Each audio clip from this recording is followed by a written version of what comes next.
नमस्कार, good evening. कल की क्लास में हम लोगों ने पढ़ा था सीटिंग अरेंजमेंट, जिसमें हम लोगों ने हॉरिजेंटल भी पढ़ा था, वर्टिकल भी पढ़ा था, सर्कुलर नहीं पढ़ा था, दो पढ़ा था। और कल ज़्यादातर प्रश्न मैंने ही बोर्ड पे लिखे थे, उसके बाद आपको ने उसको सॉल्व किया था, फिर मैंने सॉल्व किया। आज हम थोड़ी सी प्रैक्टिस करेंगे। बस दो बातें याद रखेंगे कल की क्लास में हमने क्या सीखा था। पहली बात हमने सीखा था कि अरेंजमेंट चाहे वर्टिकल हो या हॉरिजेंटल हो, जितने स्थान जितने लोग होंगे उतना प्लेस बना देंगे। जैसे उसने कहा कि 8 व्यक्ति ऊपर नीचे मेरिट में बैठे हैं तो 8 लाइन ऐसे खींच देंगे। अगर कहता है कि 5 व्यक्ति एक पंक्ति में बैठे हैं तो ये पंक्ति बना दिया, 1 2 3 4 5। सवाल है पंक्ति में हम ऐसा बनाते क्यों हैं? जब आप अपने सामने पंक्ति बनाओगे और वहां एरो बना करके प्लेस बना देंगे आप, तो आप नोटिस करेंगे कि ये आपका लेफ्ट है, ये आपका राइट है। यानी जब आप इनको बैठाएंगे तो लेफ्ट राइट बैठाने में आपको दिक्कत नहीं आएगी। ये मात्र इसलिए किया जाता है कि आपको लेफ्ट राइट डिसाइड करने में प्रॉब्लम ना आए। कोई यूनिवर्सल ट्रूथ नहीं है। कुछ लोग तो ऐसे ही ऊपर वाले का नाम लेके बाबा की कृपा से रख देते हैं, आंसर सही होता है। लेकिन सिंपली हम ये मान के चलते हैं कि जब हमारे सामने कोई स्टेट होगा, this is left and this is right, ठीक है, तो हमें लेफ्ट राइट करने में कोई भी दिक्कत नहीं आएगी। इसी से संबंधित हम इसके पहले की सर्कुलर अरेंजमेंट में चलें, यानी वृत्ताकार बैठक व्यवस्था में चलें। कुछ प्रश्नों पे हम लोग प्रैक्टिस करेंगे, ठीक है। प्रश्न आपके सामने बोर्ड पे आएंगे। हर प्रश्न एक आंकड़ा होगा, डेटा। जैसे अरेंजमेंट के प्रश्नों में क्या होता है, एक आंकड़ा दे देता है, फिर उससे संबंधित 3-4 प्रश्न पूछता है।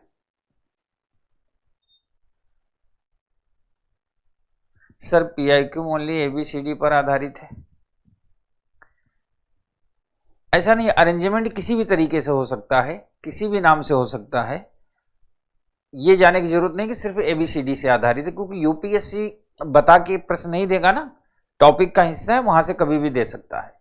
तो हमारा काम क्या होगा, प्रश्न हम पढ़ेंगे ध्यान से, पढ़ने के बाद आप उसको तुरंत फिल करेंगे, फिर उसी से संबंधित 3 से 4 प्रश्न हम बोर्ड पे एक एक पीपीटी पे दिखाते चले जाएंगे। तो आशा करता हूं कि आप सारी, अब आपके पास दो रास्ते हैं, या तो आप प्रश्न नोट कर लेना तब सॉल्व करना, या प्रश्न देखते रहना सॉल्व कर लेना। सॉल्व करने के बाद मैं एक एक प्रश्न ओपन करता जाऊंगा, आप अपना आंसर टिक करते चले जाना, ठीक है। तो ये रहा आपके सामने केबीसी का पहला प्रश्न। केबीसी का पहला प्रश्न ये। अब इस आंकड़े को देख करके आप अपने कॉपी में फॉर्मेट कर सकते हैं, पहला काम। दूसरा, आप इसको नोट करके तब फॉर्मेट कर सकते हैं। फिर इसी संबंधित, ये पहला प्रश्न है ना, इसके बाद 2-3-4 प्रश्न होंगे जो इसी आंकड़े पे आधारित होंगे, तो आप उस हिसाब से सॉल्व करिए। शुरू हो जाइए।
दिख नहीं रहा?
प्रश्न को हम पढ़ेंगे। 6 दोस्त A B C D E और एफ उत्तर दिशा की ओर एक कतार में बैठे हैं। सी ए और ई के बीच में बैठा है तथा डी किसी भी छोर पे नहीं बैठा है। बी ई के सन्निकट दाएं है। एफ दाएं छोर पर नहीं है लेकिन डी ई के बाईं ओर तीसरे स्थान पे है। ठीक है, अब ये प्रश्न है। पूनम कुमारी, क्या कमेंट है आपका, देख लेता हूं। हाँ, एफ ए बी, ठीक है, देख लिया। आप चिंता ना करें, हर विद्यार्थी का लगभग मैं सबका कमेंट, जब मैं साइड में होता हूं सबके कमेंट पढ़ता हूं, पर मुझे लगता है कि जिस कमेंट में जवाब देना चाहिए वहां जवाब भी देता हूं, पर कमेंट पढ़ता हूं सबका, आप निश्चिंत रहिए। हाँ ठीक है पूनम कुमारी, आप सॉल्व कर चुकी हैं तो आपको बहुत बहुत धन्यवाद। 6 दोस्त हैं, 1 2 3 4 5 और 6। अब सवाल है, अगर इस डेटा को आप देखें तो कंफर्म डेटा कहीं है। सी ए और ई के बीच में बैठा है तथा डी किसी भी छोर पर नहीं बैठा है, यानी डी न तो यहां बैठेगा और ना ही डी यहां बैठेगा। बी ई के सन्निकट दाएं है, जो बी है, बी ई के सन्निकट दाएं, यानी जहां ई बैठेगा उसके ठीक दाहिने। अब आप ई हो, ई के दाहिना किधर होगा, ये ई के सन्निकट, बी ई के सन्निकट दाएं है। एफ दाएं छोर पर नहीं है, यानी यहां पर एफ भी नहीं है, लेकिन डी ई के बाईं ओर तीसरे स्थान पे है। ई के बाईं ओर तीसरा, पहला, दूसरा और तीसरा, तो 5 लोग तो ऐसे ही दिख गए आपको। यहां डी हो गया, यहां 2 स्थान खाली है, ई और बी। अब आप प्रश्नों पे चलो। सी ए और ई के बीच बैठा है, सी ए और ई, तो सी यहां आएगा, यहां हो गया ए, ये बन गया। और डी किसी किनारे पर नहीं है तो डी कहां से शुरू होगा, यहां से, तो D A C E B और यहां कौन होगा, एफ। तो अब पहला प्रश्न में कह रहा है कि डी के दाईं ओर कितने व्यक्ति बैठे हुए, डी के दाईं ओर 4 व्यक्ति बैठे हुए हैं। प्रिया यादव 4, मंजू यादव 4, रवि कुमार 4, ठीक है, राइट। चंद्रा रोशन राइट, ठीक है बच्चा। अब मैं आपके सामने एक प्रश्न तो हो गया। अब इसी आंकड़े पे, आंकड़ा यही होगा, प्रश्न अलग अलग होंगे। अगला प्रश्न क्या होगा, अगले प्रश्न में पूछ रहा है इनमें से कौन डी के बाईं ओर बैठा है, इनमें से कौन डी के बाईं ओर बैठा है। ये देखिए,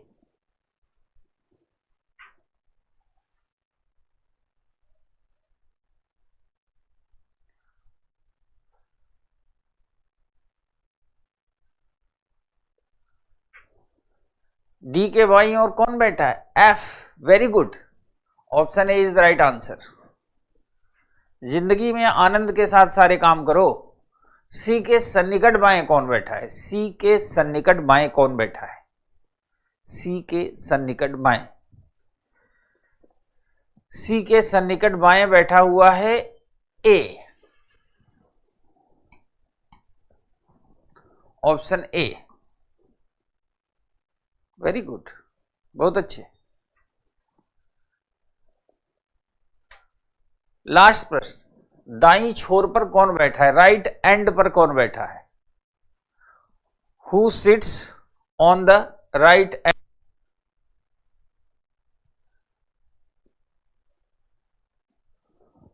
B, option B and B, ठीक है, वेरी गुड,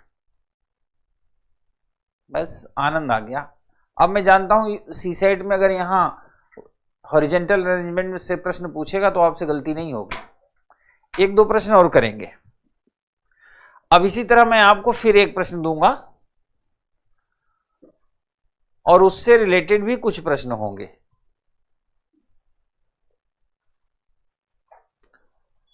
इससे रिलेटेड 2 प्रश्न होंगे।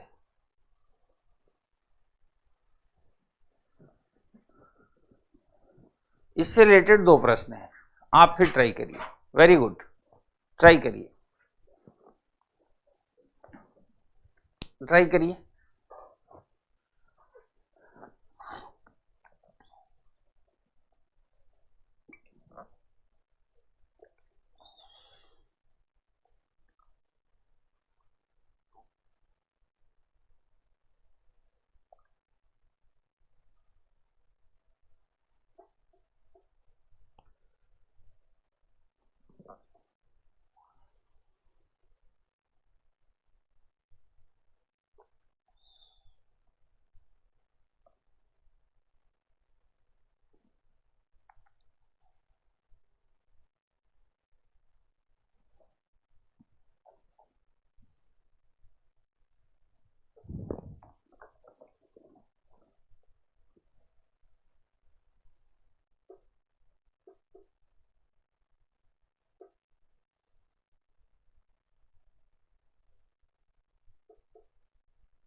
फिर प्रश्न वैसे ही है।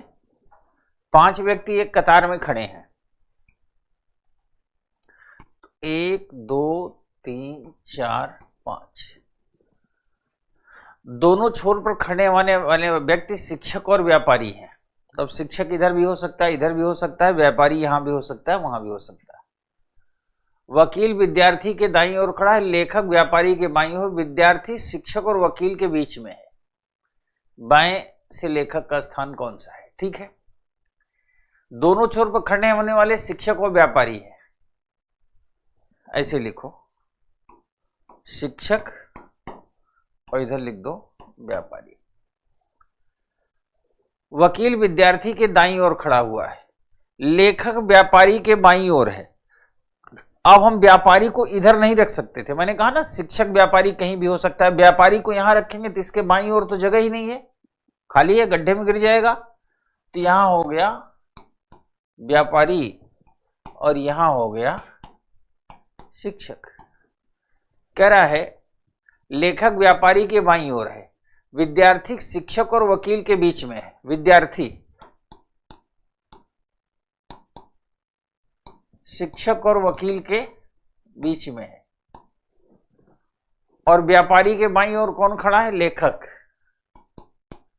तो ये हमारा बन गया डायग्राम। ठीक है। अब प्रश्न है बाएं से लेखक का स्थान कौन सा है? बाएं से लेखक का स्थान है चौथा। Option D is the right answer. सबका आंसर सही है। Option D is the Chandra Roshan. This is Khan global study and KGS-IS। बच्चा लिख रहा है कि कल मेरी क्लास नहीं चली, मुझे लगा रिकॉर्डेड क्लास है।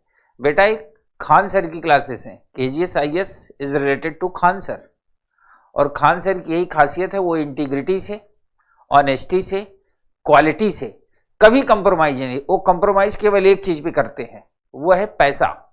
मिनिमम फीस मैक्सिमम आउटपुट, है ना बेटा? तो आप कभी, और रिकॉर्डेड क्लास होगी तो आपको बता दिया जाएगा रिकॉर्डेड क्लास है। टीचर बीमार हो जाते हैं तो क्लास सस्पेंड हो सकती है, लेकिन बेईमानी कभी नहीं होगी। ये KGS है, KGS में बेईमानी नहीं होगी, इसके लिए आप निश्चिंत रहिए, हमेशा लाइव क्लास होती है।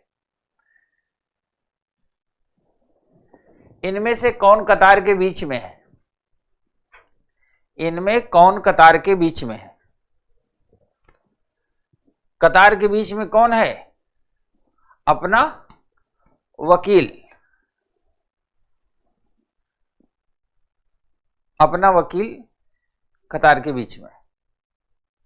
ठीक, अब दो तो हम लोगों ने आसान आसान प्रश्न कर लिए, अब एक थोड़े से कठिन कर लिया जाए, पर दुखी ना होना। कई बार क्या होता है ना, जब आसान आसान, जब तक गुलाब जामुन है, दे खटाखट मुंह खोला, गुलाब जामुन रखा, मुंह बंद किया, गुलाब जामुन सीधा लीवर किडनी होते हुए पहुंच गया। कई बार ऐसा होता है ना, कड़वे भी, बाजरे की रोटी भी खानी पड़ेगी। यूपीएससी है, कैसी भी रोटी दे सकता है। और आपको ये बताएं कि यूपीएससी क्या करता है, वो टेक्निकल टर्म का इस्तेमाल करेगा। आज हम आपको एक प्रश्न लिखेंगे बोर्ड पे, बड़ा प्रश्न होगा। बड़ा इसलिए होगा क्योंकि मैं बड़ा बड़ा लिखता हूं, प्रश्न तो छोटा ही होगा। उसे आपको अटेम्प्ट करना है और देखता हूं कितने लोग गलती नहीं करते और कितने लोग गलती करेंगे। वो करेंगे, लेकिन पहले आपके सामने ये प्रश्न, थोड़ा सा प्रश्न का लेवल बढ़ गया।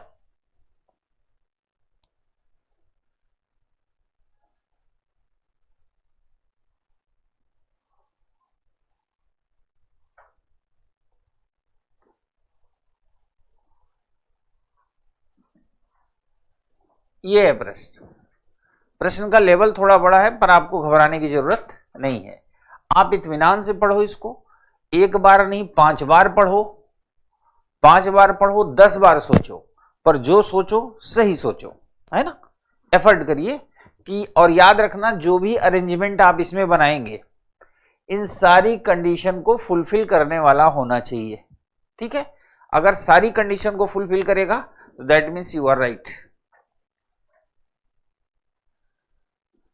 कोई बात नहीं बेटा, जिनका वीडियो रुका हुआ है फ्लाइट मोड पे कर लीजिए, रिफ्रेश कर लीजिए, मुझे तो बहुत टेक्निकल जानकारी नहीं है। रिफ्रेश कर लो, टेक्निकल टीम सुन रही होगी, वो कोशिश कर भी रही होगी।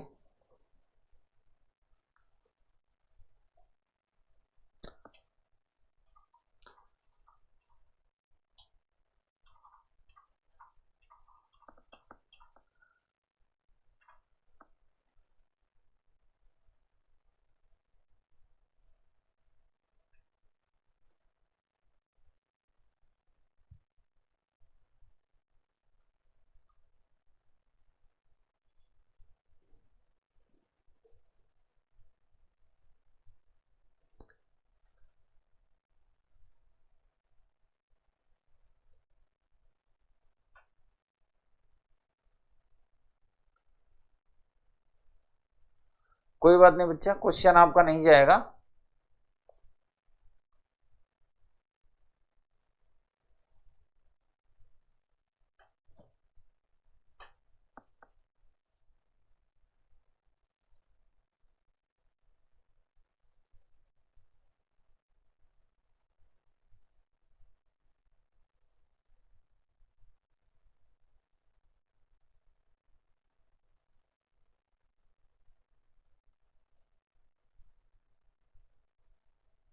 पूनम कुमारी, मैं आपके सारे कमेंट पढ़ रहा हूं, और मैं जानता हूं आप महान क्रांतिकारी हो, ये भी मैं जानता हूं। आप निश्चिंत रहिए, मैं आपके सारे कमेंट पढ़ रहा हूं। आपके लिए भी लेके आएंगे ना अभी।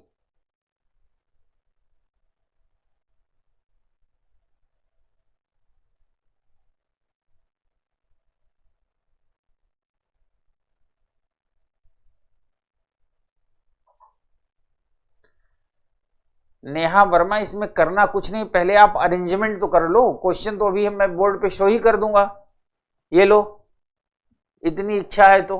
दूध कौन पसंद करता है? नॉर्वेन क्या पीता है? नॉर्वेन के घर का रंग क्या है? तो प्रश्न तो बहुत बनेंगे, आप फिलहाल आंकड़े को सेट करने पे फोकस करो।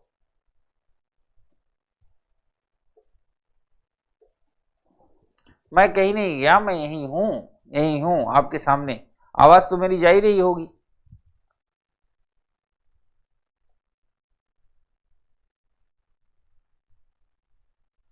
हाँ भाई, आ गया, मैं सामने आ गया। अब आप सॉल्व करिए, ये लिखा हुआ है, मैं खड़ा हूं इसे, आप सॉल्व करिए।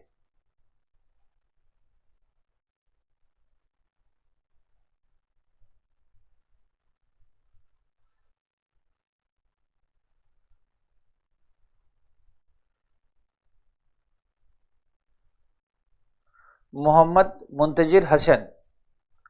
एक बात याद रखो बेटा, करने वाले के लिए कोई भी चीज कठिन नहीं होती, जहां चाह है वहां रहा है, टाइम भी मैनेज होता है। मैं कम से कम 50 ऐसे लोगों को जानता हूं जो सुबह से शाम तक जॉब किए और रात में पढ़ करके वाईएएस बन गए। कई ऐसे फीमेल कैंडिडेट को जानता हूं जो एक नहीं दो दो बच्चों की मां थी, पर वो सेलेक्ट हो गई। अब 2 बच्चों की मां होना कोई साधारण बात नहीं है। छोटे बच्चे होंगे, खुराफात करेंगे, आप लोग भी खुराफात करते होंगे, तो खुराफाती बच्चों के साथ मैनेज करना बड़ा कठिन काम होता है। बशर्ते कि हमें सोचना पड़ेगा कि हम कर सकते हैं। और खास बात यह ध्यान रखनी पड़ेगी कि प्रैक्टिस का रूटीन बना रहे। अब कई बार लोग पूछते हैं सर कैसे प्रैक्टिस करें, तो मैं बताता हूं। जब तक आप में जान बची हो, यानी आपको लगता हो कि आप एनर्जेटिक हैं, तब तक आप जनरल स्टडी पढ़िए खूब आराम से। और जब आपको लगे अब थकावट हो रही है, अब आप थक गए हैं, नींद आ रही है, तो आप सीसेट शुरू कर दीजिए, नींद भाग जाएगी। यहां तक सपने में भी बड़े बड़े क्वेश्चंस दिखेंगे। टाइम मैनेज हो सकता है बेटा, और मैनेज आपको ही करना है। इसका कोई यूनिवर्सल फार्मूला नहीं होता, ठीक है। मॉर्निंग में क्लास कर दीजिए प्लीज, अच्छा समझ में आएगा। ज्योति यादव, ज्योति मतलब इसका मतलब मॉर्निंग में नेटवर्क अच्छा चलता है, शाम में नेटवर्क खराब होता है, कोई बात नहीं। इधर देखिए, 4 व्यक्ति अलग अलग राष्ट्रीयता के। अब मैं प्रश्न पे फोकस कर रहा हूं, अब कमेंट नहीं पढ़ूंगा। कमेंट में जनरली पढ़ता हूं जब साइड में रहूंगा, फ्रंट पे आने के बाद मैं प्रश्न को सॉल्व करूंगा, कमेंट नहीं पढ़ूंगा। इसलिए आप कमेंट हमेशा जो मेरे सामने आने पर वही किया करें जो आंसर आ रहा हो। शेष आपकी बातें मैं साइड से ही पढ़ पाऊंगा, ठीक है। 4 व्यक्ति अलग अलग राष्ट्रीयता के, सड़क के एक तरफ अलग अलग घरों में रहते हैं। प्रत्येक व्यक्ति अलग अलग पेय पदार्थ पसंद करता है। अब अगर इस प्रश्न को हम अगर नाम देना चाहें, जैसे कोई विद्यार्थी पूछता सर इसको किस कैटेगरी में रखें, तो यह है arrangement with puzzle. Arrangement with puzzle का मतलब यह होता है तो ये अरेंजमेंट, लेकिन 2-3 डेटा एक साथ हैं। यूपीएससी ऐसे प्रश्न पूछता है, आगे हम आपको कराएंगे। 4 अलग अलग देश के लोग हैं, तो ये हमने 4 जगह बना दिया। 4 अलग अलग देश के लोग रहेंगे, ठीक है, अलग अलग पेय पदार्थ पिएंगे और उनके घरों का रंग अलग अलग होगा। यही इस डेटा में दिया हुआ है, कह रहा है ना, अलग राष्ट्रीयता के हैं, अलग अलग घरों में रहते हैं और प्रत्येक व्यक्ति अलग पेय पदार्थ पीता है, ठीक है। अब हम प्रश्न शुरू करेंगे। इंग्लिश मैन लाल घर में रहता है, ठीक है, रहे। अपने को क्या, लाल घर तो इनमें से कोई भी हो सकता है, तो पहला डेटा नहीं छूना। जो एकदम नए हैं, जिनको कुछ नहीं आता, वो खूब ध्यान से सुने, और जो एक्सपर्ट है वो भी ध्यान से सुने। एग्जाम में क्या होगा, क्वेश्चन को पैटर्न चेंज कर देगा। तो जैसे पहला लाइन पढ़ा, इंग्लिश मैन लाल घर में रहता, हमें पता ही नहीं लाल घर कहां है, तो हम इस डेटा को टच नहीं करेंगे। एग्जाम में आप क्या कर सकते हैं, यहां पे आप पॉइंट बना सकते हैं, यहां पे आप क्रॉस बना सकते हैं, इट्स योर इशू, ठीक है। हम तब तक टच नहीं करेंगे जब तक कंफर्म डेटा नहीं मिलेगा। इटालियन चाय पसंद करता है, बिल्कुल पसंद करता होगा, पर रहेगा कहां ये हमें नहीं पता, तो इसको भी छोड़ दिया। नॉर्वे वाला बाईं तरफ से पहले घर में रहता है, नॉर्वे बाईं तरफ यही है, ये है पहला घर, इसी में रहता है नॉर्वे वाला। ये घर हम बना भी देते हैं, नहीं लोगों, कई बार विद्यार्थी कह देते हैं क्लास में कि सर घर वाली फीलिंग नहीं आ रही है, तो हमने दोनों तरफ दीवार बना दिया। अब आपको थोड़ा सा महसूस होगा कि घर बन गया है। इस डेटा को मैंने यूज कर लिया, सी को क्रॉस कर दिया। दाईं ओर से दूसरे घर में रहने वाला व्यक्ति दूध पसंद करता है, दाहिनी ओर से दूसरा घर ये है, ये क्या पसंद करता है, दूध पसंद करता है। स्पेन वाला जूस पसंद करता है, जो स्पेन का है उसे जूस पसंद है, ये ध्यान रखना। इटालियन चाय पसंद करता है, इटली वाला क्या पसंद करता है, चाय पसंद करता है। और चाय नीले घर में पी जाती है। चाय की खासियत क्या है, किसमें पी जाएगी, नीले घर में पी जाएगी। सफेद घर लाल घर के दाएं है, सफेद घर लाल घर के दाएं है। अब इसके ऊपर भी चलेंगे। इंग्लिश मैन लाल घर में रहता है। इंग्लिश मैन कहां रहता है? इंग्लिश मैन जो है वो लाल घर में रहता है। चाय नीले घर में पी जाती है, इंग्लिश मैन लाल घर में रहता है। अब कोई ना कोई तो दूध पिएगा ना। अब नॉर्वे वाला दूध इसलिए नहीं पी सकता कि दूध इस घर में पिया जाएगा, और इस घर में जिसमें दूध पिया जाएगा वहां स्पेन वाला हो नहीं सकता क्योंकि ये जूस पीता है। इटली वाला नहीं हो सकता क्योंकि चाय पीता है। देश तो चार ही है ना, इंग्लिश मैन है, नॉर्वे वाला है, स्पेन है और इटली है। तो स्पेन वाला जूस पीता है, इटली वाला चाय, तो ये दोनों तो दूध पिएंगे नहीं। नॉर्वे वाला दूध इसलिए नहीं पिएगा क्योंकि बाएं साइड में है, तो दूध कौन पिएगा? English man.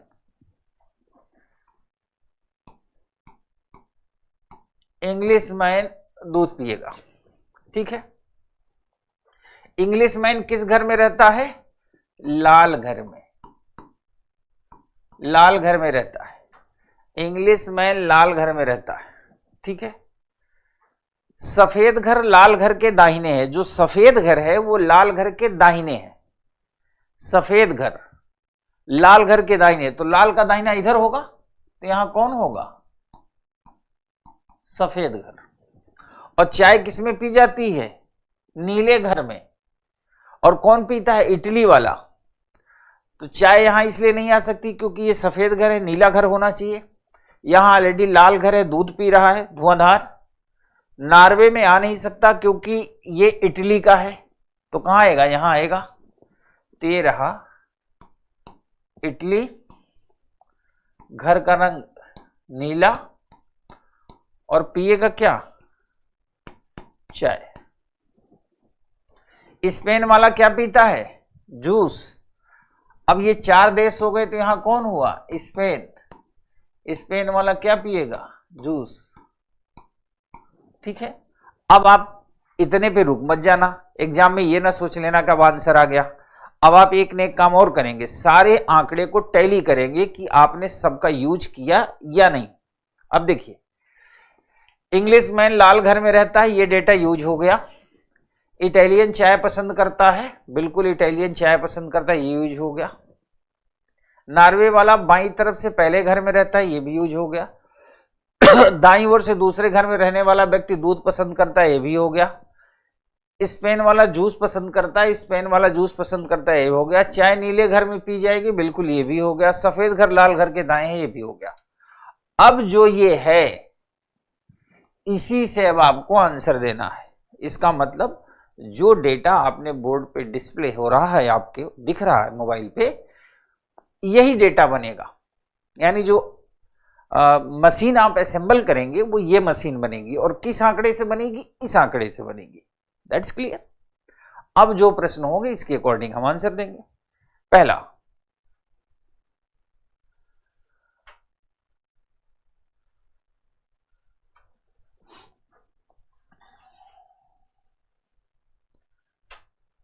दूध कौन पसंद करता है? English man.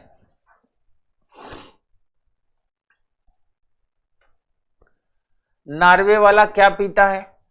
अब देखो, नॉर्वे वाला दूध पीता नहीं, चाय पीता नहीं, जूस पीता नहीं।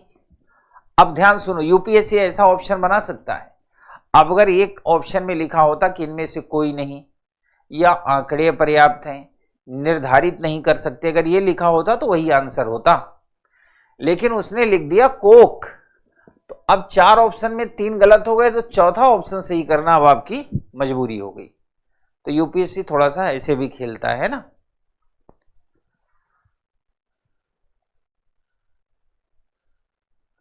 नॉर्वे वाले के घर का रंग क्या है? अब अभी अभी आपने जब प्रश्न को सॉल्व किया तो आपने देखा नॉर्वे वाले के घर का तो कोई रंग ही नहीं है। अब फिर उसी तरह हल करेंगे। सफेद है नहीं, लाल है नहीं, नीला है नहीं। तो या तो चौथे ऑप्शन में दिया होता ज्ञात नहीं किया जा सकता तो आंसर सही होता, या दिया होता आंकड़े अपर्याप्त हैं तो वो भी सही होता। इसमें अगर दिया होता इनमें से कोई नहीं तो भी सही होता। लेकिन उसने चौथा ऑप्शन में क्या दे दिया? पीला। So option A is the right answer. यही है यूपीएससी। प्रश्न का पैटर्न लगभग एक जैसा होता है, बस ऑप्शन बनाने में, ऑप्शन देने में, आंकड़े को थोड़ा ऊपर नीचे कर देने में यही हो जाता है सी सेट। ठीक है, आशा करता हूं कि अभी तक सब ठीक चल रहा होगा। एक प्रश्न और करते हैं, ठीक है।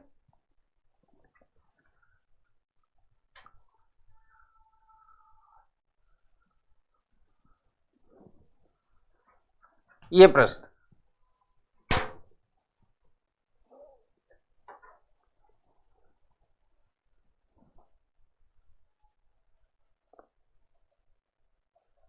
अब बच्चा ये भी आसान है नहीं, ये जो प्रश्न आपके सामने, इसको हल्के में न लेना।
हाँ, पिक्चर भी इसी प्रश्न की है।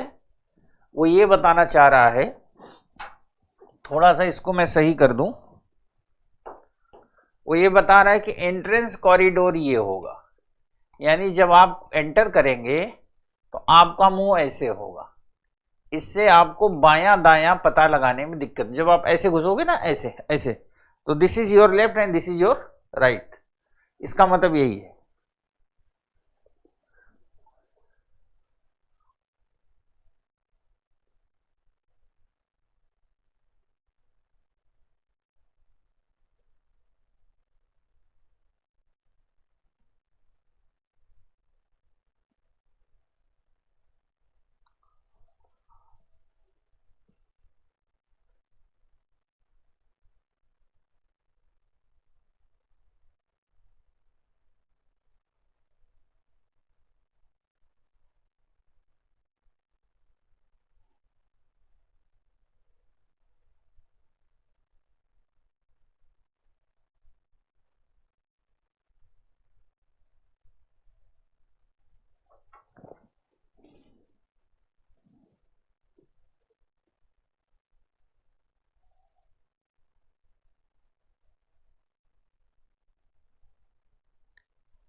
आपको दिया इसीलिए है ना कि आप इसमें सोचो।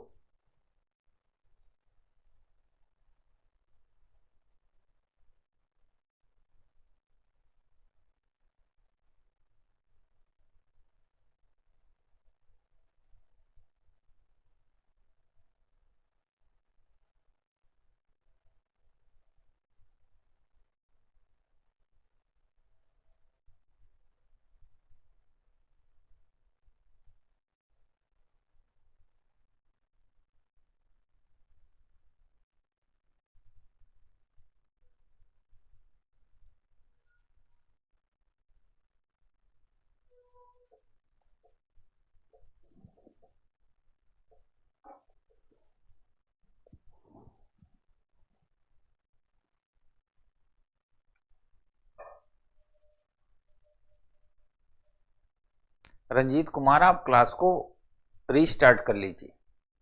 डायरेक्शन लिख के आता तो है टेक्निकल टीम की तरफ से। अब बेटा मैं टीचर हूं ना, टेक्निकल टीम का हिस्सा तो नहीं हूं, मुझे जानकारी भी नहीं है बहुत। आप या तो उसको फ्लाइट मोड पे करके फिर ऑन कर लो या रिफ्रेश कर लो, जैसे सभी बच्चे करते हैं। चलिए प्रश्न पे चलते हैं।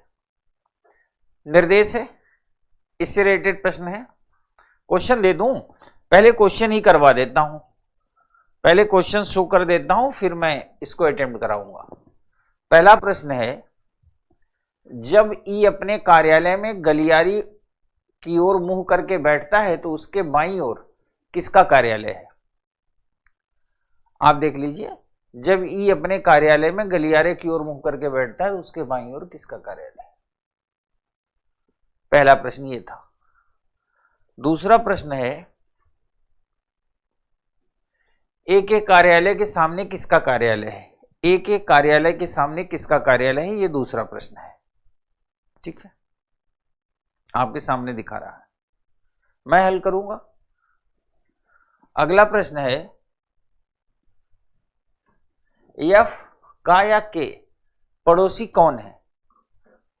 हु आर या who is neighbour of F?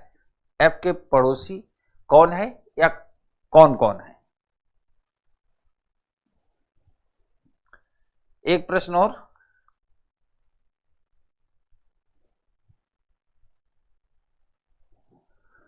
D को किसी से यह कहते हुए सुना गया कि गलियारे के अंदर दाईं ओर बने अंतिम कार्यालय तक जाएं, वह किसके कार्यालय की ओर संकेत कर रहा है?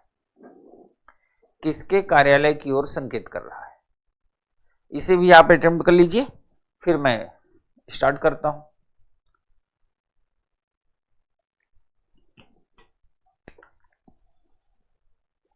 ठीक है बच्चा, मैं समझता हूं कि लोगों ने सोच रखा होगा।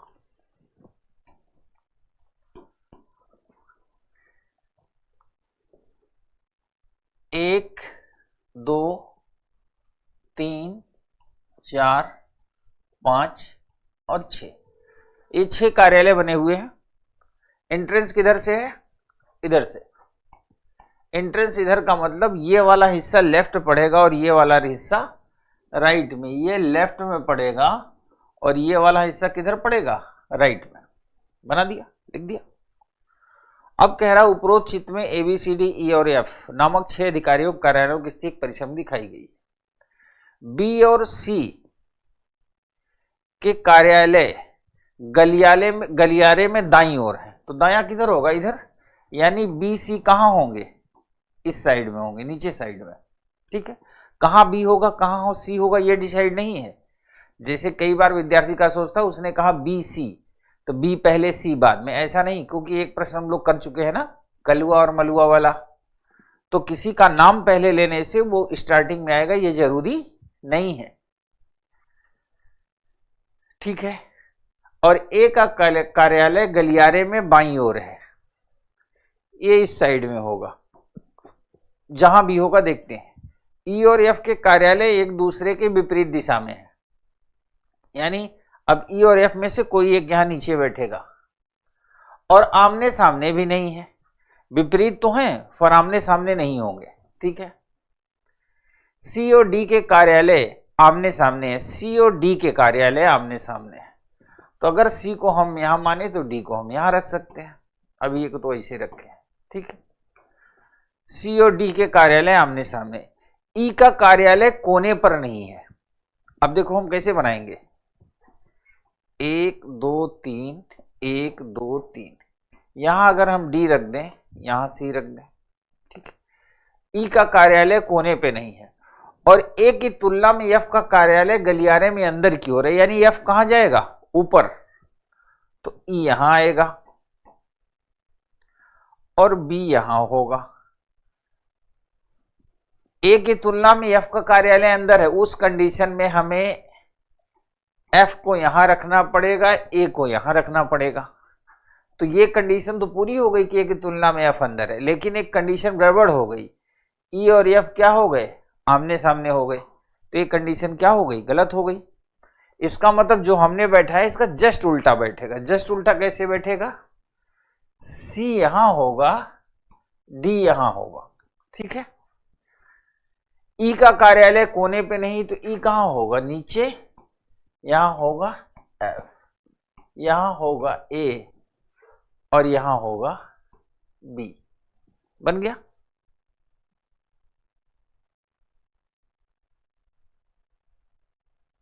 ठीक है,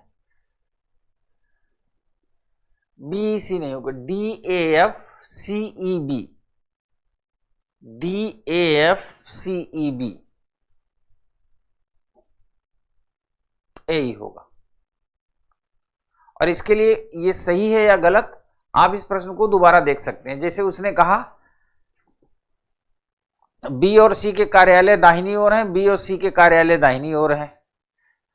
ए का कार्यालय गलियारे में बाईं ओर है, गलियारे में बाईं ओर। ई और एफ के कार्यालय एक दूसरे के विपरीत दिशा में है और आमने सामने भी नहीं है, विपरीत है, आमने सामने। सी और डी के कार्यालय आमने सामने है, सी और डी के कार्यालय आमने से। ई का कार्यालय कोने पर नहीं है, ई का कार्यालय कोने पे नहीं है। ए की तुलना में एफ का कार्यालय गलियारे में अंदर की ओर है, अंदर, लेकिन एक ही ओर है। That's clear. अब जो बना है ये है राइट आंकड़ा, मतलब राइट डेटा। अब इसके बिहाफ पे जितने आंसर आएंगे, अब उन क्वेश्चन को मुझे दोबारा करने की जरूरत नहीं है, फिर भी अगर आप चाहो तो मैं करा देता हूं।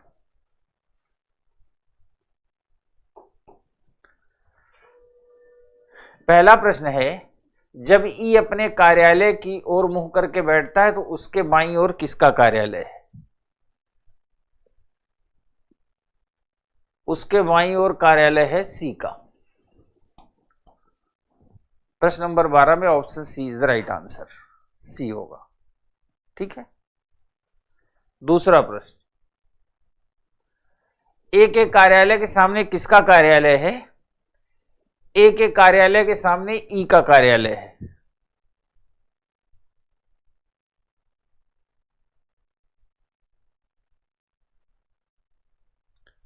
ए के कार्यालय के सामने ई का कार्यालय है। Option D is the right answer, ठीक है। अगला प्रश्न बच्चा, एफ के पड़ोसी कौन है या कौन है? कौन कौन है? एफ के पड़ोसी होंगे केवल ए, केवल A. Option A is the right answer, केवल ए। एफ का पड़ोसी केवल ए, ठीक है।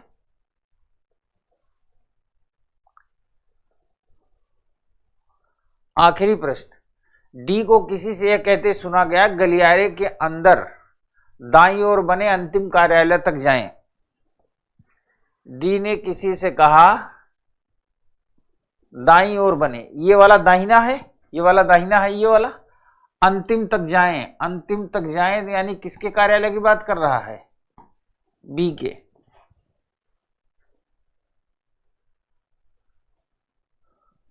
सो option B is the right answer,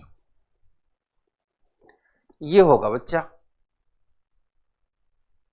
note कर लीजिए सारे लोग।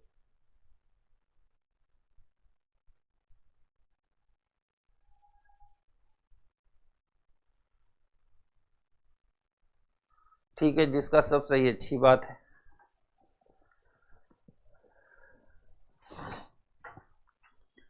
अब एक प्रश्न बोर्ड पे मैं आपके लिए लिखने जा रहा हूं, ठीक है। सारे लोग रेडी रहो, यह प्रश्न सही करना है।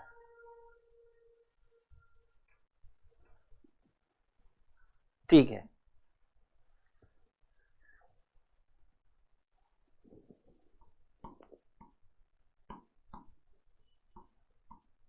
किसी कक्षा में 3 सेक्शन है। सेक्शन मतलब वर्ग। X, Y और Z।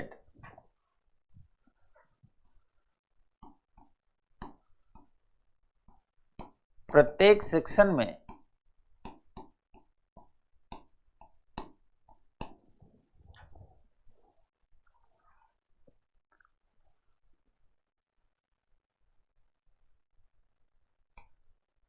बाईस विद्यार्थी हैं।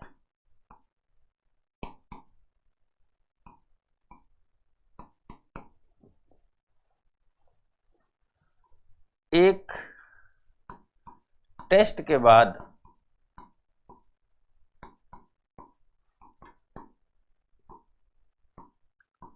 जब मेरिट सूची बनती है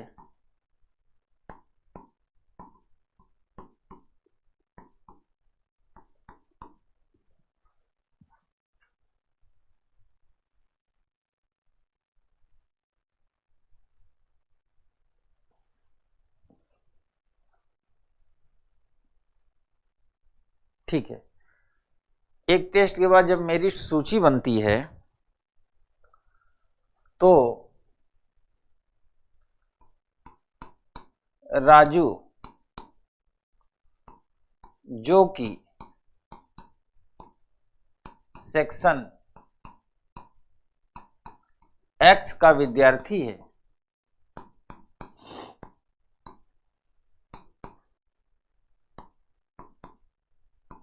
अपने सेक्शन में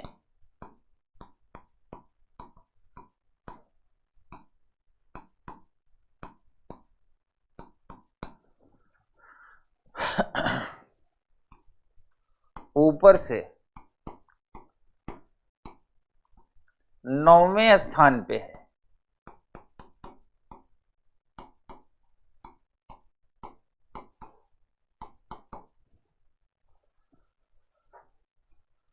जब राजू को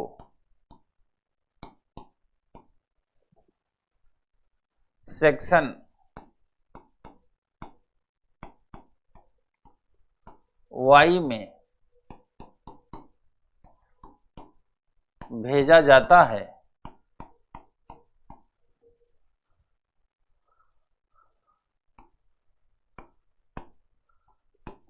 तब राजू नीचे से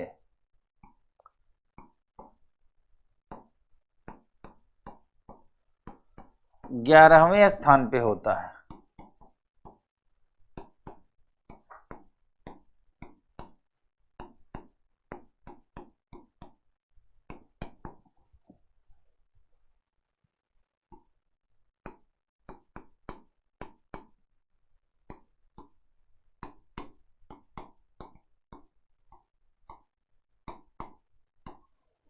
जब राजू को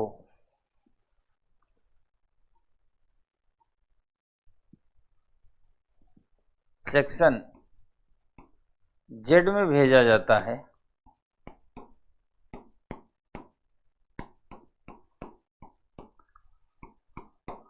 तब राजू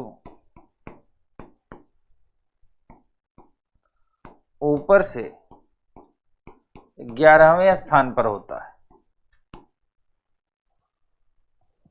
11वें नहीं, 10वें कर दो, 10वें स्थान पर होता है।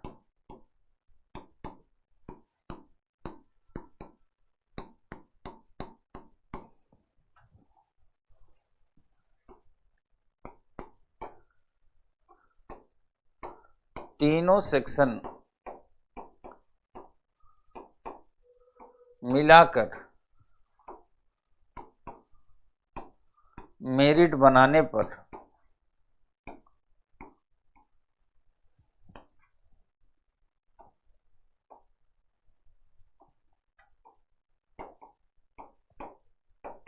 बनाने पर राजू का स्थान ऊपर से क्या होगा?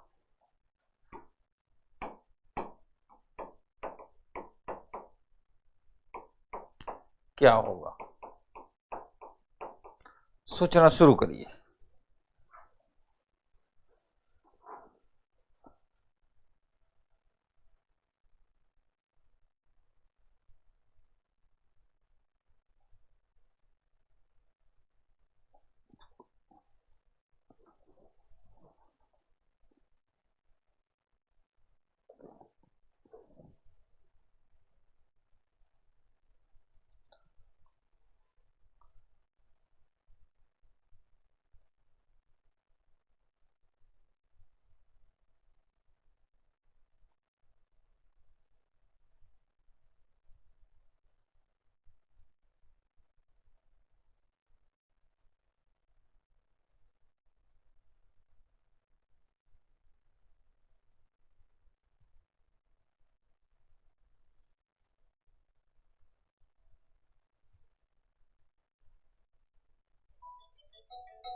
आप इस आंसर को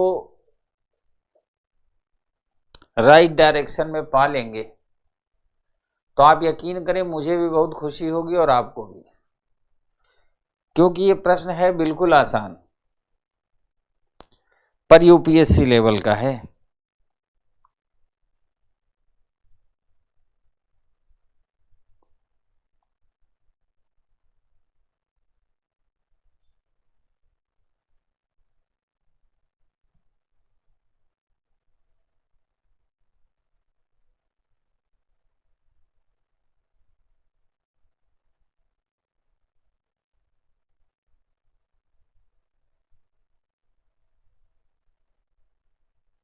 विभा, लगता है आप क्लास नहीं लेती हो, जो लिख रहे हो मुझे क्वेश्चन ही समझ में नहीं आ रहा है।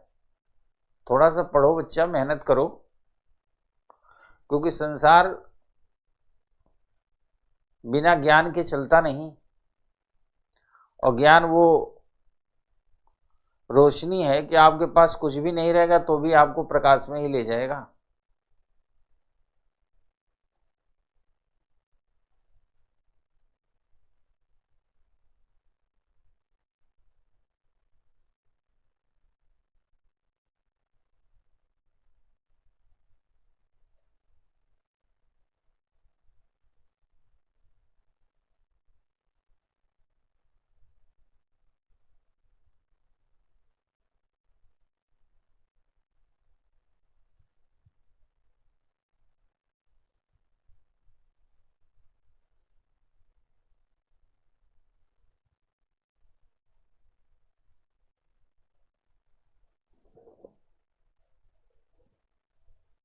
ऑप्शन नहीं दूंगा यार, ऑप्शन इसमें क्या देना।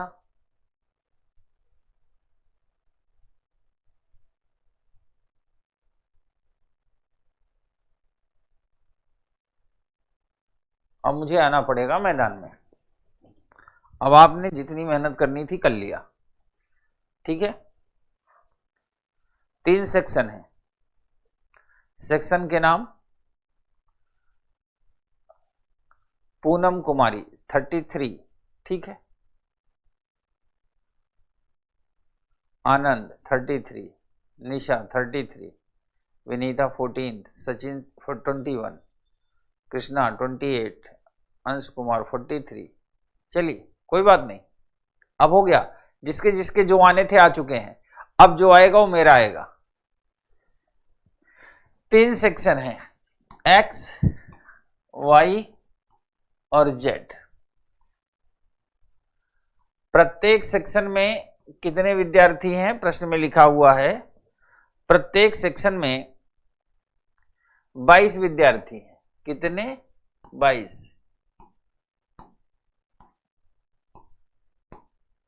अपना राजू जो कि सेक्शन एक्स का विद्यार्थी अपने सेक्शन में ऊपर से 9वें स्थान पे है, ऊपर से 9वें स्थान पे है राजू, ये 9वां स्थान। इसका मतलब राजू से ज्यादा मार्क्स पाने वाले कितने हैं? 8। भाई राजू अगर 9वें स्थान पे तो 8 लोग उससे ज्यादा मार्क्स पाए। अब राजू को हम सेक्शन वाई में ट्रांसफर करेंगे तो 22 लोग तो पहले से हैं, एक राजू आया, तो टोटल कितना हो गया? 23। और 23 लोगों में राजू नीचे से 11वें स्थान पे है, नीचे से 11वां है, नीचे से 11वां। तो 23 में से घटा दो, इसका मतलब 12 लोग उससे ज्यादा मार्क्स पाए हैं क्योंकि नीचे से 11वां है। ठीक है, अब इसी राजू को जब हम सेक्शन सी में ट्रांसफर करते हैं तो ऊपर से 10वें स्थान, सेक्शन सी में आया तो फिर हो गए 23 लोग, लेकिन इसमें वो नीचे से नहीं बल्कि ऊपर से 10वें स्थान पे। ये है राजू, ऊपर से स्थान क्या है? 10वां। इसका मतलब राजू से ज्यादा कितने लोग मार्क्स पाए हैं? 9 लोग। ठीक है, दैट्स क्लियर। अब राजू से ज्यादा नंबर पाने वालों की संख्या है 8, 12, 9। 8 2 10 9 19 1 1 2 29। यानी राजू से ज्यादा नंबर पाने वालों की संख्या है 29। अब जब पूरी मेरिट लिस्ट इकट्ठा बनाएंगे, इकट्ठा मेरिट लिस्ट जब आप बनाएंगे कितने विद्यार्थियों की? 66 लोगों की। तो पूछ रहा ऊपर से राजू का स्थान क्या होगा। तो 29 लोग तो राजू से ज्यादा मार्क्स पाए ही पाए हैं, तो अपना राजू होगा 30वां 30th। जिसका आंसर 30th था उन सब का आंसर सही है। अब जिनका 30 था वो थोड़ा सा आनंद महसूस करें, और जिनका 30 नहीं था वो ये सोचे कि वो गलती कैसे कर गए, प्रश्न पढ़ने में, समझने में या हल करने में।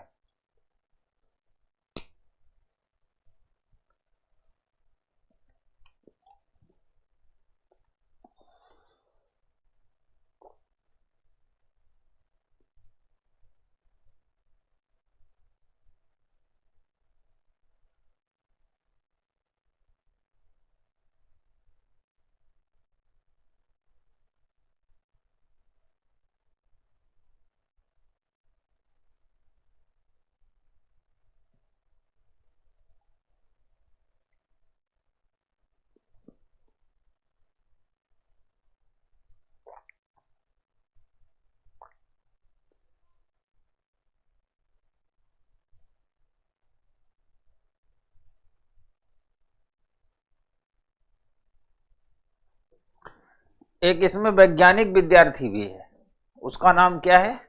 नाम नहीं बोलूंगा। लिख रहा है 66 कैसे आया?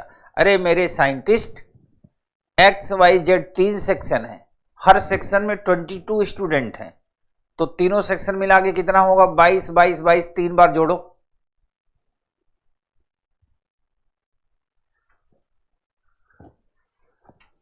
हर सेक्शन में 22 विद्यार्थी हैं। और जो लोग लिख रहे हैं रिपीट करिए सर, उनको शर्म नहीं आ रही थोड़ी सी भी? ये जानते हो ये कहां का क्वेश्चन है? ये है रैंकिंग का। आपको याद होगा जिस दिन रैंकिंग में स्टार्ट किया था तो आपसे कहा था एक प्रश्न दूंगा, तो मैंने जानबूझ के इस प्रश्न को दबा के रखा था। एकदम आसान प्रश्न है। प्रत्येक सेक्शन में 22 विद्यार्थी हैं, राजू सेक्शन एक्स में है, ऊपर से 9वें स्थान पे, इसका मतलब राजू से ज्यादा कितने लोग मार्क्स पाए होंगे? 8 लोग। अब राजू को ट्रांसफर किया गया किसमें? वाई सेक्शन में। पहले से कितने विद्यार्थी हैं? 22। तो 22 और 1 कितना होगा? 23। इतनी बुद्धि नहीं लगा सकते। और नीचे से क्या है? 11वां। तो अगर 23 लोगों में कोई नीचे से 11वां होगा, इसका मतलब उसके ऊपर कितने होंगे? 12। घटा दो, 3 में से 1 घटाया 2, 2 में से 1 घटाया 1, 12। अब इसी का ट्रांसफर जब जेड में हुआ तो यहां भी 23 हुए, यहां ऊपर से 10वां है। कौन सा? 10वां। इसका मतलब 9 लोग यहां भी इससे ज्यादा मार्क्स पाए हैं।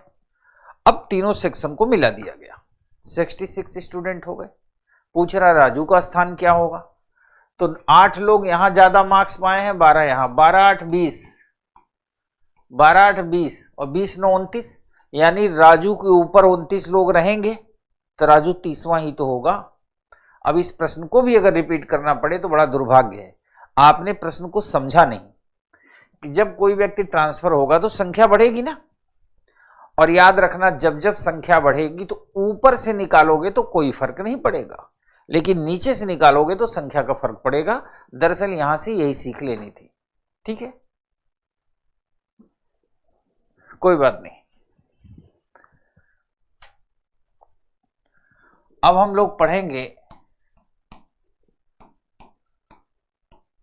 वृत्तीय व्यवस्था। वृत्तीय व्यवस्था का मतलब होता है circular arrangement. Circular arrangement, circular arrangement अब हम पढ़ने जा रहे हैं, ठीक है।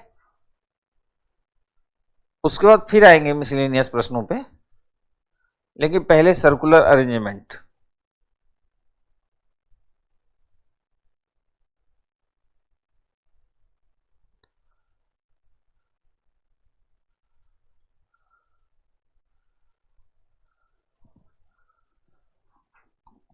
छह व्यक्ति ABCD EF एक वृत्ताकार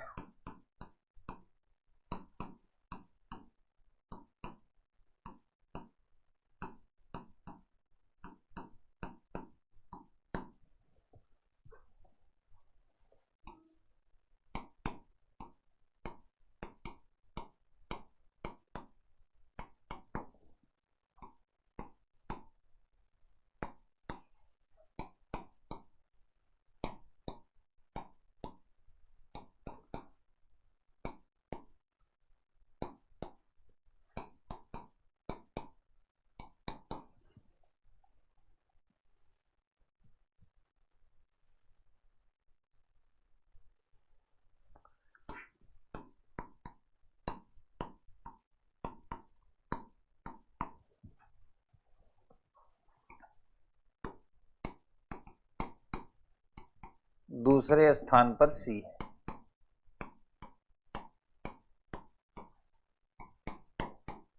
जो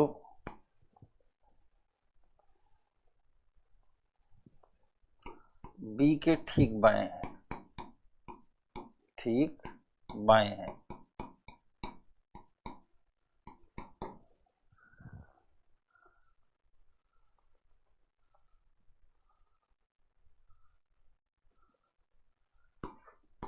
E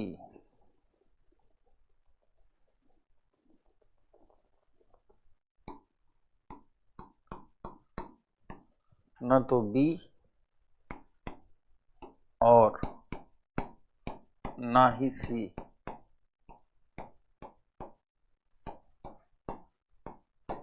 का पड़ोसी है।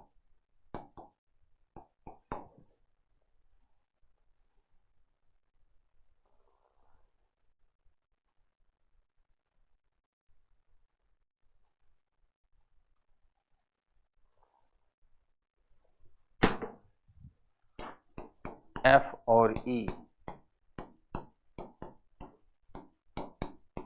पड़ोसी नहीं है।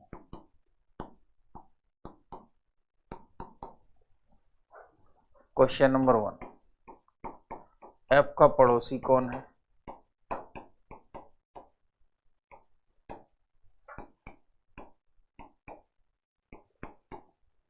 दूसरा,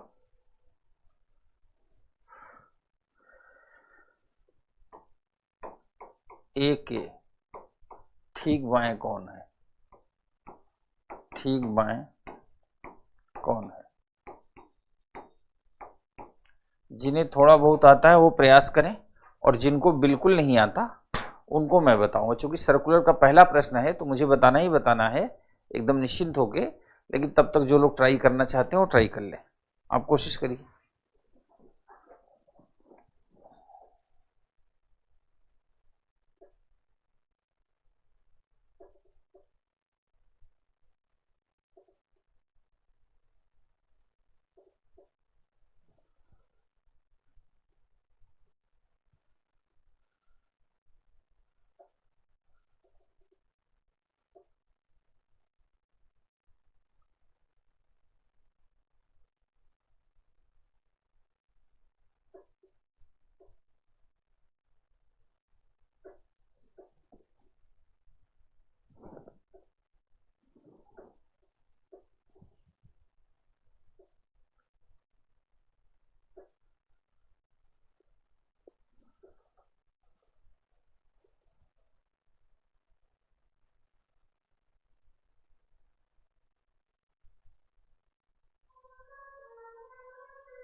ठीक है बेटा। अब देखो मेरी बात, जो पहले से थोड़ा बहुत जानते हैं उनके लिए अलग बात है, जो बिल्कुल नहीं जानते खूब मेरी बात ध्यान से सुनना। जब कहे कि ABCDEF 6 व्यक्ति या ABCDEFGH 8 व्यक्ति, ABCDEFGH IJ 10 व्यक्ति एक वृत्ताकार मेज के चारों ओर बैठे हुए, तो जाहिर सी बात है मेज वृत्ताकार होगी। अगर कहता है आयताकार टेबल के चारों ओर बैठे हैं तो आयत में होगी। अगर कहेगा वर्गाकार मेज के चारों ओर बैठे हैं तो मेज वर्गाकार होगी। और अगर कुछ ना बोले, केवल इतना कहे कि 6 व्यक्ति एक मेज के चारों ओर बैठे हैं, तो याद रखना मेज हमेशा सर्कुलर होगी। गोल मेज सम्मेलन का नाम सुना है ना, मेज का कॉन्सेप्ट हमेशा सर्कुलर है। तो याद रखना, अगर प्रश्न में मेंशन है कि वृत्ताकार है, वर्गाकार है, आयताकार है, तो जैसा कहे वैसा बनाना। कुछ ना लिखा हो तो टेबल हमेशा वृत्ताकार होगी, पहली बात। दूसरी बात, जैसे हमने कहा सभी का मुख केंद्र की ओर है, हो सकता है किसी प्रश्न में ना लिखे। अगर वो नहीं लिखता कि सभी का मुख केंद्र की ओर है, तब भी आप ये मान के चलेंगे सबका मुख केंद्र की ओर है। ठीक है।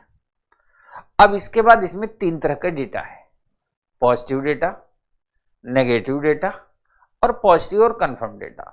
तो हमेशा हम पॉजिटिव और कंफर्म डेटा से चलेंगे। ये हम काफी टाइम से, कल परसों की क्लास से देख रहे हैं कि पॉजिटिव और कंफर्म डेटा से चलेंगे। तो पहला काम हम क्या करेंगे, एक टेबल बनाया, 6 लोग हैं, एक यहां बैठा है, एक यहां, 2 3 4 5 और ये 6 कुर्सियां लगा दिया और लगभग सबको समान दूरी पे मैंने बैठाया है। उससे प्रश्न हल करने में आसानी होती है। ठीक है। अब कंफर्म डेटा है, इसमें दिया है कि ए के दाएं दूसरे स्थान पे सी है। कंफर्म डेटा है, जो बी के ठीक बाएं है। ए के दाएं दूसरे स्थान पे सी है, तो आप बन जाओ ए। जब आप ए बनेंगे तो आप यहां अपने आप को रख लो। अब सवाल है कि हम यहां ही क्यों रखते हैं, आप कहीं भी रख सकते हैं, बिल्कुल कहीं भी रख सकते हैं, लेकिन हम यहां इसलिए रखते हैं कि अपने हाथ से ये दाहिना और इधर से ये बायां, हमें दाहिना बायां चलने में कोई दिक्कत नहीं आएगी, क्योंकि हर व्यक्ति अपने लेफ्ट और राइट का हैबिचुअल होता है, हैबिट होती है उसे, राइट चलना है, लेफ्ट। ए के दाहिने, ये दाहिना है, दूसरे स्थान पे ये पहला है, दूसरा कौन है, सी, लिख दिया। जो मतलब सी बी के ठीक बाएं है। एक होता है बाएं होना, वो कहीं भी हो सकता है, एक होता है ठीक बाएं होना, यानी जस्ट बगल में होगा, बी के ठीक बाएं है। तो ये इधर हाथ में दाहिना हाथ चल रहा है और इधर से क्या चलेगा, बायां चलेगा, बी के ठीक बाएं, तो बी कहां बैठेगा, यहां। अब कहता है जो ई है, ना तो बी का और ना ही सी का पड़ोसी है। ई बी का पड़ोसी नहीं होगा तो यहां नहीं बैठेगा, सी का पड़ोसी होगा तो यहां नहीं बैठेगा, 2 जगह बैठ नहीं सकता, 3 जगह फुल हो चुकी है, तो एक ही स्थान बचता है, ये यहां बैठेगा। एक आखिरी लाइन और, ई और एफ पड़ोसी नहीं है, यानी किसी भी कंडीशन में एफ यहां नहीं हो सकता, तो एफ कहां आएगा, यहां। अब बचा कुछ है, एक ही आदमी, सीधा साधा अच्छा आदमी, वो कौन है, यहां बैठ गया। ठीक है।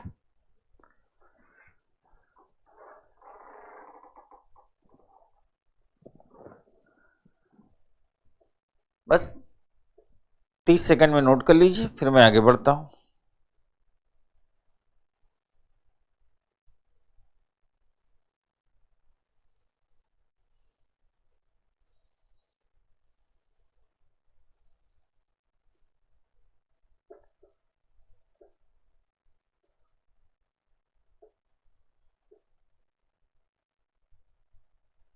बिल्कुल सही है तो अच्छी बात है, सही होने के लिए तो पढ़ रहे हैं हम लोग। हर एक गलत ही हो जाए फिर पढ़ने का क्या ही मतलब है।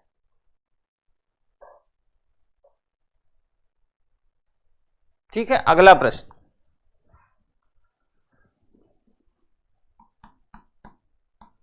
आठ व्यक्ति ABCDEFGH एक वृत्ताकार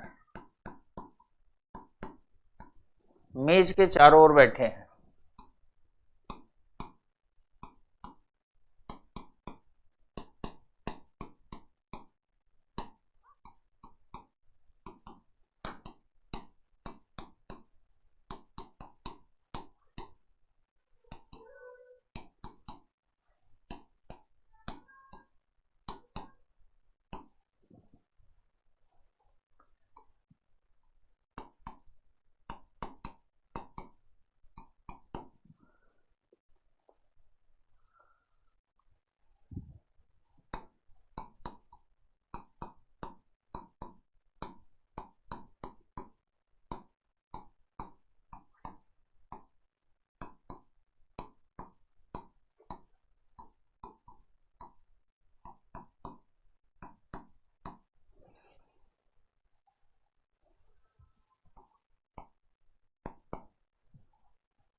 प्रश्न नंबर 1, एच का पड़ोसी कौन है?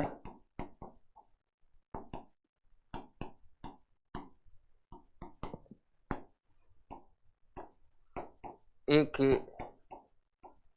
ठीक बाएं कौन है? तीसरा, ई का पड़ोसी कौन है?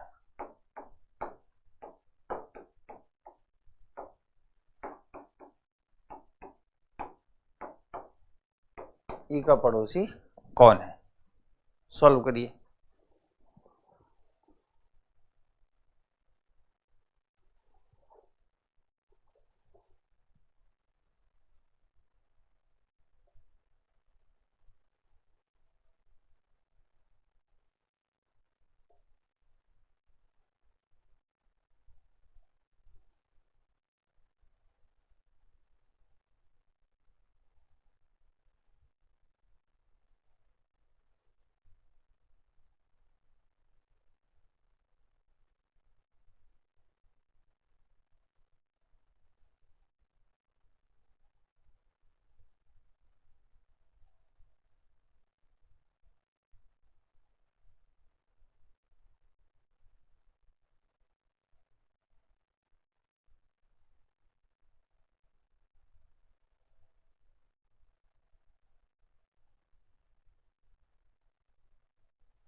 मेरे ख्याल से लगभग सब लोगों ने बना ही लिया होगा, है ना।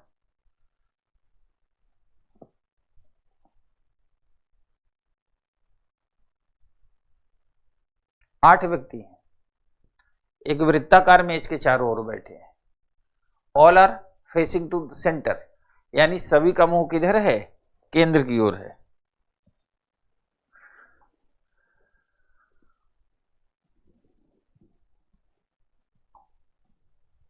ये एक व्यक्ति यहां बैठाया, एक यहां, 2 3 4 5 6 7 और 8 व्यक्ति बैठा दिया।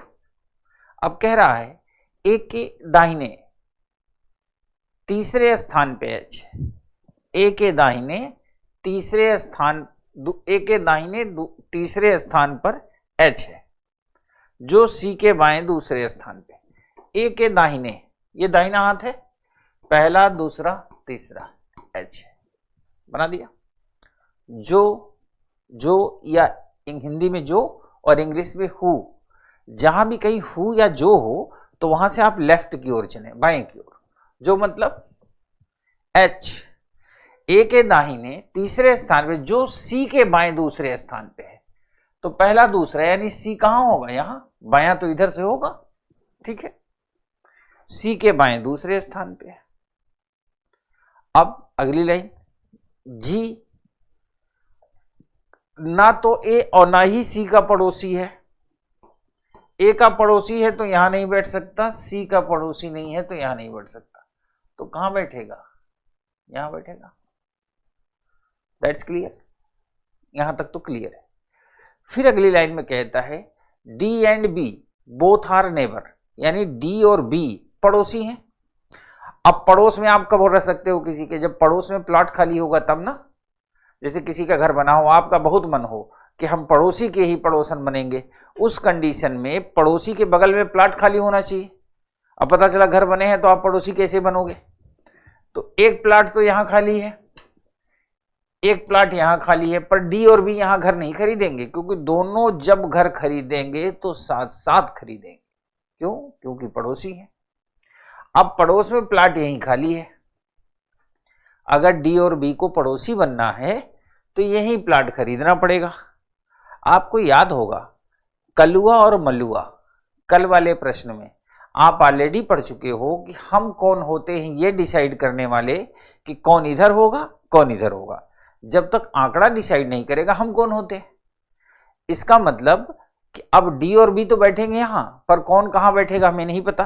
तो यदि ये प्रश्न एग्जाम में आया होता तो इसको आपको लिखना है डी ऑब्लिक बी और बी ऑब्लिक डी, ये लिखना है। आप यकीन करो अगर इस प्रश्न में केवल इतना ही डेटा दिया होता। देखो कई बार बच्चे पूछते हैं sir what is CSAT, मैं डेली बताता हूं CSAT is not related to reasoning and math. Reasoning math है ही नहीं, अंडरस्टैंडिंग है छोटी छोटी। हो सकता है यूपीएससी में कभी ऐसा ही प्रश्न आए और केवल इतना ही डेटा दे जितना मैंने यहां लिखा, उसके आगे की लाइन लिखे ही ना, ठीक है। फिर पूछेगा ए के बाएं यानी लेफ्ट दूसरे स्थान पे कौन है, तो ए है, बायां इधर होगा, तो हमारा आंसर होगा निर्धारित नहीं कर सकते हैं, क्योंकि डी भी हो सकता है और बी भी हो सकता है। लेकिन चूंकि इस प्रश्न में दिया है, क्या दिया है इस प्रश्न में? कहता है डी के बाएं दूसरे स्थान पे ई है, बायां ये वाले हाथ, डी के बाएं दूसरे स्थान पे ई है। अब अगर हम डी को यहां माने यहां पर, तो इसका बायां ये होगा, तो बायां पहला स्थान दूसरा स्थान ये होगा, और यहां पे पहले से सी ने कब्जा जमा रखा है, यानी डी के बाएं दूसरे स्थान पे ई को बिठाने के लिए हम डी को यहां नहीं रख सकते। लेकिन अगर डी को हम यहां रख दें यहां, तो इसका बायां पहला दूसरा स्थान खाली है, तो अब हो गया यहां ई और यहां हो गया डी और अब यहां हो गया बी। अब जाके स्थान क्लियर हुए। यही छोटी छोटी बात यूपीएससी में बार बार आपको बताया है। पहली बात, गर्मी के महीने में पेपर होता है, पसीने की मतलब कितना बुरा हाल होता है पूछो मत। किसी किसी सेंटर में पंखा ही नहीं चलता आराम से। और सेकंड मीटिंग पेपर देना हमेशा कठिन टास्क होता है, यानी नेटवर्क स्लो होता है दिमाग का। और जब दिमाग का नेटवर्क स्लो होगा, थोड़ा सा चेंजिंग कर देगा ना, तो हमको लगेगा कि हम जो कर रहे हैं वो सही है। लेकिन जब पेपर के जस्ट बाद निकलेंगे बाहर तो नेटवर्क आ जाएगा, और जब नेटवर्क आएगा तो पता चलेगा ये वाला गलत हो गया। तो तब तक डी यहां डिसाइड नहीं होगा जब तक ये ई वाला सेक्शन मैनेज नहीं होगा। अब सारे लोग हो गए, एक ही व्यक्ति बच गया, वो कौन है? अपना एफ। ठीक है, ये सारे लोग अरेंज हो गए। आप ध्यान से देख लो, एक प्रश्न भी करते हैं इससे रिलेटेड।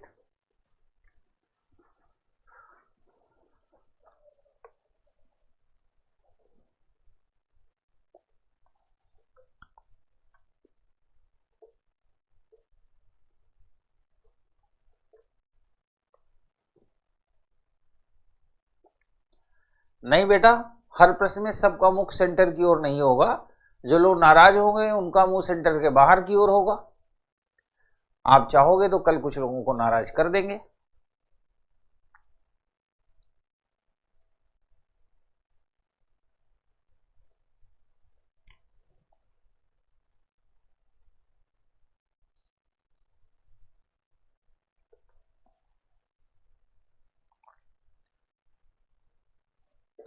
ठीक है बच्चा, अभी भी 1-2 मिनट है।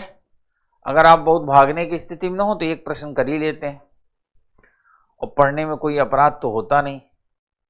कुछ लोगों को लगता है क्राइम हो गया, पर मुझे नहीं लगता कोई क्राइम हुआ होगा।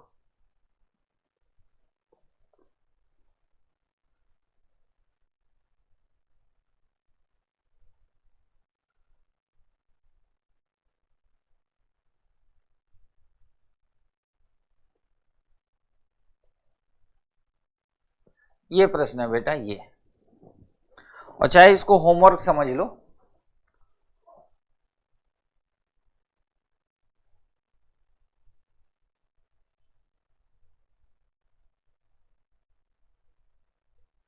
कोई बात नहीं बच्चा, धीरे धीरे सीखोगे ना।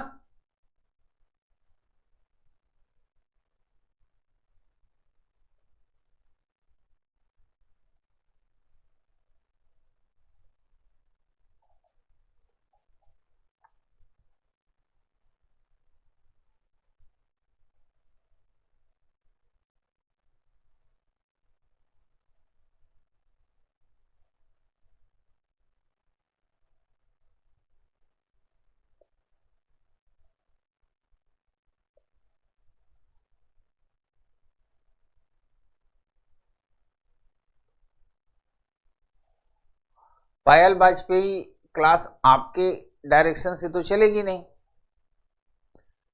अब मान लिया 7 बजे आपको भूख लग जाती है, तो क्लास 7 बजे तो नहीं रुकेगी। आईएएस भी तो बनना है।